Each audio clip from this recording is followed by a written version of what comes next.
It's only when you've paid the price to be ready for your success that you're in a position to take advantage of your opportunities when they arise, and they will always arise. And the most remarkable thing is this: the very act of preparation attracts to you, like iron filings to a magnet, opportunities to use that preparation to advance in your life. You'll seldom learn anything of value or prepare yourself in any area without very soon having a chance to use your new knowledge and your new skills to move ahead more rapidly. Decide exactly what you want in every key area of your life. The greater clarity you have, the faster you draw into your life the resources necessary to achieve it. So you start off by idealizing your perfect life. You imagine that there are no limitations on what you can do or be or have. Imagine that you have all the time and all the money. You have all the friends and all the contacts, all the education and all the experience that you need to accomplish any goal that you could set for yourself. The fear of not achieving your goal, what we call self-limiting beliefs, hold you back more than anything else. And your self-limiting beliefs are not based on reality. That's why you have to constantly think, if I had no limitations, what goals would I set for myself? A journey of 1,000 leagues begins with a single step. The fact is, the hardest part of success is taking the first step in the direction that you want to go. Remember that. That's what holds most people back. When you write your goals down clearly, they take on a power of their own in your mind. You pull them out of the air where they have no substance at all, and you write them down on paper, and now you have something you can touch. Now your goals must be clear, specific, detailed, and measurable. You must write out your goals as if you were placing an order for your goal to be manufactured in a factory at a great distance. And what they would do is they would create your goal, your order, and send it to you exactly as you wrote it down. Your goal must be so clear that a 6-year-old child could understand it clearly and explain it to another 6-year-old child and be able to tell you if you had achieved your goal or how close you were. This is why you never say, well, my goal is to be happy, and my goal is to be rich, and my goal is to be popular and meet the right person. These are not goals. These are fantasies. They are wishes. Even crazy people have these wishes. A goal is something that is written down and specific and clear, and your most important goal must be measurable so you know exactly where you are relative to the goal.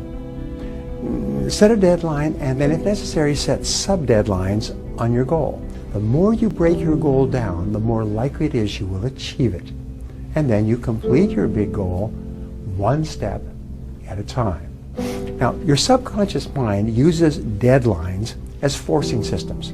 They drive you consciously and unconsciously toward achieving your goal on schedule. Your subconscious can work against you because when you set a big goal, you're disrupting your subconscious. So your subconscious mind will tell you that it's not possible and will attempt to sabotage you. And you know the way your subconscious mind sabotages you? It tells you, you can't achieve this goal. You don't need to write it down. It's okay, as long as you know what it is. Because of the fear of failure, what you do is you don't write the goal down, and that way you can't fail. Isn't that clever? And people say, well, if you don't expect anything good, you'll never be disappointed. And these people have no future. You write it down as if by writing it down, it was guaranteed to you. And in many cases, it will be if you write it down. If for some reason you don't achieve your goal by the deadline, simply set a new deadline. There are no unreasonable goals, only unreasonable deadlines. And other things can happen that you hadn't expected that will put your deadlines off. Don't worry about it. Just set a new deadline and go back to work. So identify the obstacles that you'll have to overcome to achieve your goal. You see, between you and any goal that you want to accomplish, there are obstacles. There's something that's holding you back, or you'd already be there. So always ask this question: why aren't you already at your goal? There's always one limiting factor or constraint or bottleneck between you and your goal that sets the speed at which you achieve your goal. So the question is, once you're clear about your goal, and let's say it's a financial goal, is what is the bottleneck that holds you back? Average people always blame their problems on external circumstances. Top people look inside themselves. The things that are holding you back are usually the lack of a skill, the lack of a quality like self-discipline, or the lack of a particular knowledge or skill, all of which you can learn or acquire. Only 20% of the reasons you are not achieving your goals are on the outside, so always start with yourself. To identify the knowledge, information, and skills you will need to achieve your goal.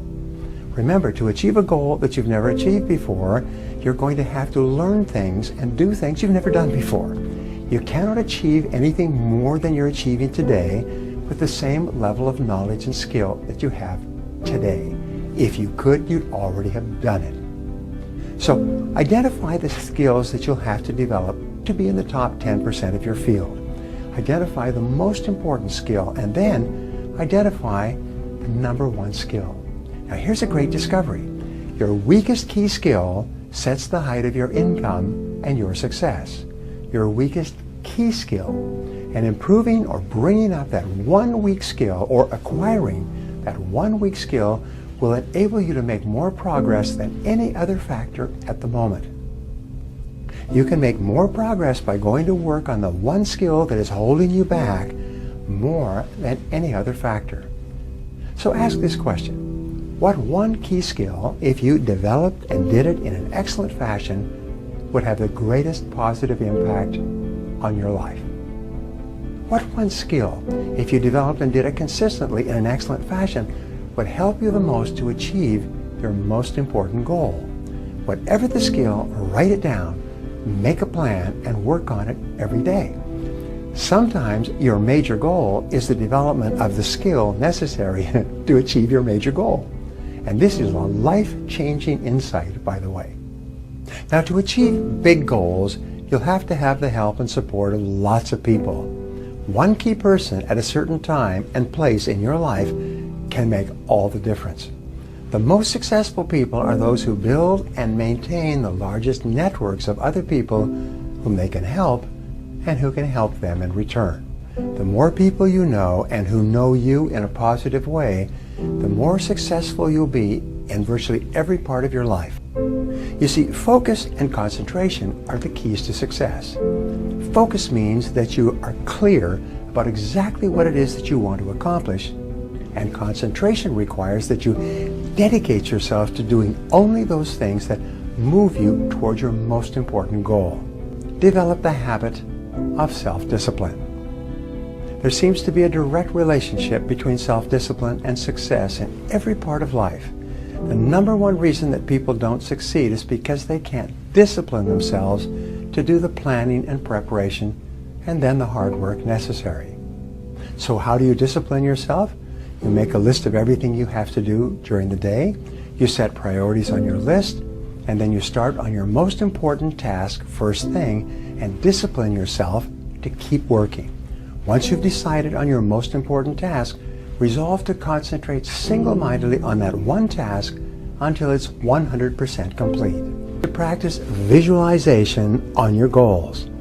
How do you practice visualization?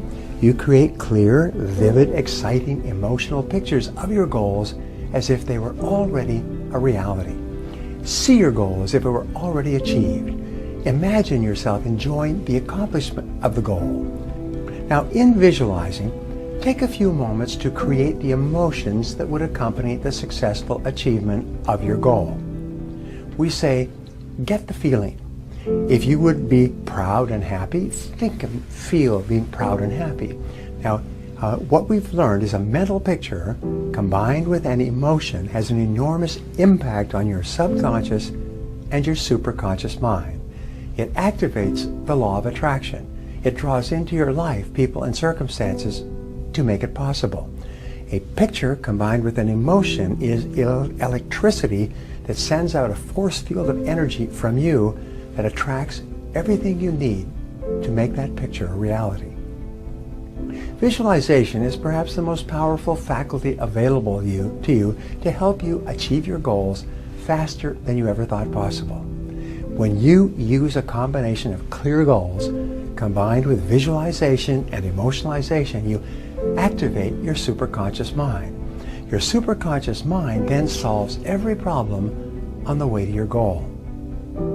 Your superconscious mind is perhaps the most powerful faculty that you have available to you, and it is activated by a clear goal for which you have a burning desire.